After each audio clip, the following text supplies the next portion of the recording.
What is up, everybody? I'm here with Andrew Jones, AXPONA 2025, and we joked about this last year. And ladies and gentlemen, it's here. What do we have?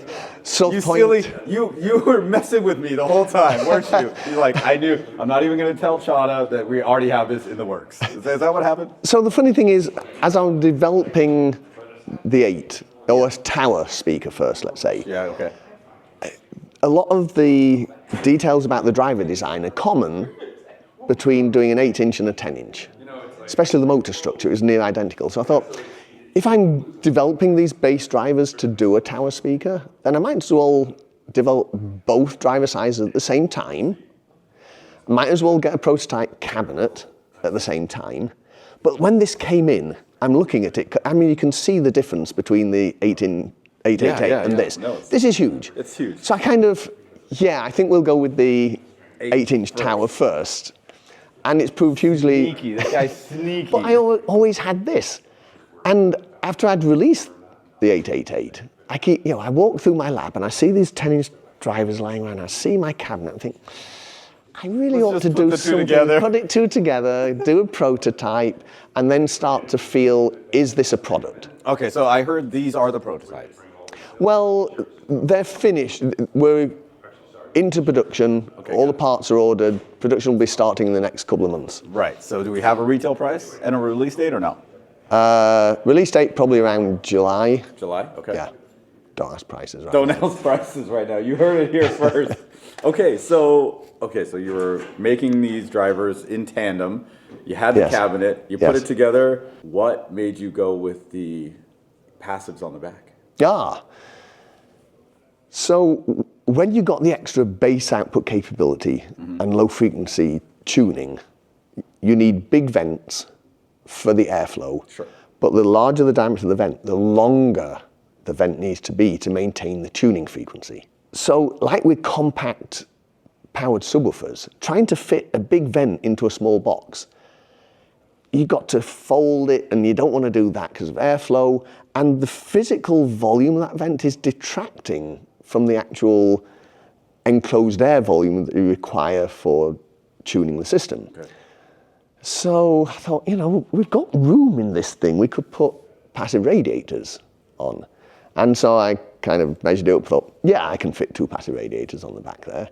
And so it allowed me, with the internal construction, like the complexity I had in the 888, it's mimicked in here, but each driver and passive pair have their own separate isolated volume.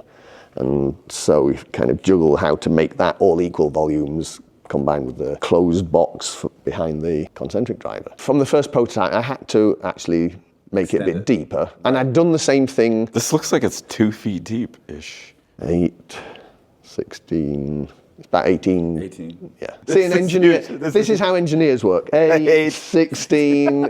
That's great, wonderful. We had an inside look. All right, cool. So it was too long, or it was too much to get a port the way you wanted to get a port and keep the box at a reasonable size. So then you decided to slap in the passive radiator. Yeah, just slap them in. Slap it. Right. Talk about the concentric. So it's the identical concentric to the... Identical to the 8. Yes. All I'm doing... No, to the SourcePoint 10. Oh, to the SourcePoint 10. My bad. Okay. And we'd considered, should it be the 8-inch and then 10-inch bass drive? No, let's just make it all 10s. Sure. If it had been vented, I kept calling it the SourcePoint 10-10-10. That would have been so bad. And it would have been, it sounds like Rin Tin Tin, from the comic books. Yeah. It was Durr who actually came up with the idea, well, since it's now got 5 10-inch things, 10-inch concentric, 2 10-inch bass drive, 2 passives, why not V10? I thought, cool, that trips off the tongue easier. And it's like American muscle car. Yeah, right. And V10 engine, it just fit it perfectly. So that's what it became. Anything else that this has that's different or? So the crossover, it's a huge crossover, but I've upgraded all the components. So we're calling this Master Edition because with the Master Edition. Yes, Master Deck is the top of the line turntable. Got it. This is basically top of the line of the speakers. So we're calling it Master Edition, SourcePoint 10, V10, Master Edition. So I've made sure the crossover components are all updated, so they're upgraded. They're all metallized polypropylene.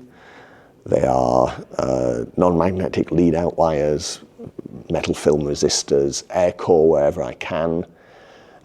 So having done that, we decided, you know, since it's the 10 and it's now Master Edition, and the regular SourcePoint 10 is 3 years old, why wouldn't I upgrade that crossover as well? So we've done an upgrade kit. So all manufacture moving forward will be SourcePoint 10 Master Edition, but we've got upgrade kit. For all of those of you all those have already SourcePoint have them. 10s. And it's just unscrew the driver, unscrew the crossover, unclip the leads, pull it out, put the new one in. It takes Reconnect. 10 minutes. Well, it takes me 10 minutes. It takes you 10 minutes. Maybe let's give you guys 20, maybe 30 if you want to be But there is an instructional video from me about how to do it. Look at that. You guys can watch more of Andrew. I had a choice. I could do all these little diagrams, or it could be me talking about it. Very cool. I heard these yesterday. They have a lot of output. And, Yeah. you know, going to these kinds of shows, it's hard to get a really good idea of what the speaker sounds like due to the room. And we're in a Especially giant... 3 stories high. Yeah, we're in a giant room. So it sounds cool. You know, I would love to hear this in an actual like home. That would be like the thing. So you guys You can always come visit me in my listening room. Where is this at? Beverly Hills. You're in LA? Of course. Get the fuck out of here. I'm in Pasadena. Okay. I'm in Beverly Hills 90211. It's one better than 90210. Well, I now have a plan. Like, I got to go to your house and listen to these things. If you guys have any questions, leave them in the comments. I will try to answer them, but I can always just text this guy and get some answers straight from you. But yeah, I'd be excited to hear this at home, and you guys got to check these things out. They are massive. And 160 pounds. 160 pounds. And this wood is It's all 1 inch thick with the walnut veneer, 2 inch thick baffle. I mean, it's just. It's solid. It's solid. It's solid. Solid as a rock. It's a V10. Isn't that a solid? It's a V10, right? Got to be big. Well, thank you so much, Andrew. Always a pleasure. And you guys, I have some more AXPONA 2025 coverage coming at you. We'll see you in the next one. All right. Cheers, guys.